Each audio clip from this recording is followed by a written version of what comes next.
अनेक वर्षापासून वंजारी इथे स्मशानभूमीचं आणि इतर गावातल्या डेव्हलपमेंटसाठी शासनाकडे वारंवार तक्रार करूनही आत्मदहन करूनही त्याच्याकडे तक्रार केली, मात्र त्यांनी अद्यापही तुमच्याकडे लक्ष दिलं नाही. आज तुम्ही उपोषणाला बसणार, काय सांगाल शासनाला? आम्ही उपोषणाला नाही बसलो, उपोषणाला बसलो होतो, पण आकलाडे साहेब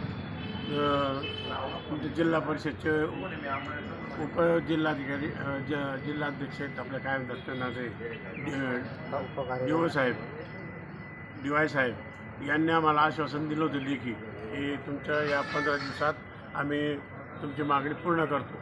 पण आज 5 महिने होऊन गेले तरी देखील त्यांनी त्या मागणीला काही होकार भरला नाही आणि काही मागणी पूर्ण पण केली नाही. त्यामुळे आम्ही त्यांना पत्र दिलं आणि आम्ही उपोषणाचा आणि आत्मदहनाचा इशारा दिला. त्याप्रमाणे आज आम्ही आत्मदहन आणि उपोषणाचा मार्ग अवलंबला आहे.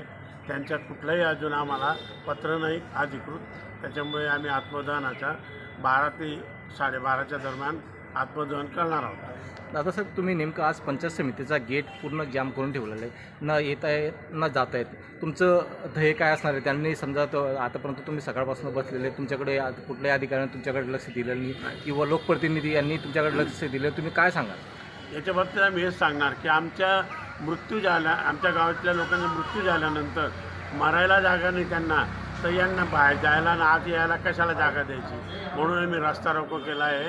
तो रस्ता रोको रस्त्यावर न करता त्यांच्या पंचायत समितीच्या गेटमध्ये बसून हा रस्ता रोको आहे. त्याच्यामुळे आत येणारे आणि बाहेर जाणारे आणि बाहेरून आत जाणारे हे सर्व बंद करून ठेवले त्यांनी. लोकप्रतिनिधीनं तुम्हाला आश्वासन पण दिलेलं होतं की तुम्हाला ते स्मशानभूमी आणि इतर जागा उपलब्ध करून देऊ, मात्र अद्यापही दिलेलं नाही आणि आज तुमच्याकडे त्यांचे लोकप्रतिनिधींनी पाठ फिरवले. तुम्ही काय सांगाल? नाही, लोकप्रतिनिधींना इथपर्यंत येण्याची लोकप्रतिनिधींना आम्हाला शब्द देण्याची गरजच पडलेली, कारण की अधिकारीच हे सर्व आमचं म्हणणं ऐकत होते, आमच्या म्हणण्याला उत्तर देत होते, आमचे लेखी त्यांना जात होतं, त्यांचे लेखी आम्हाला येत होतं.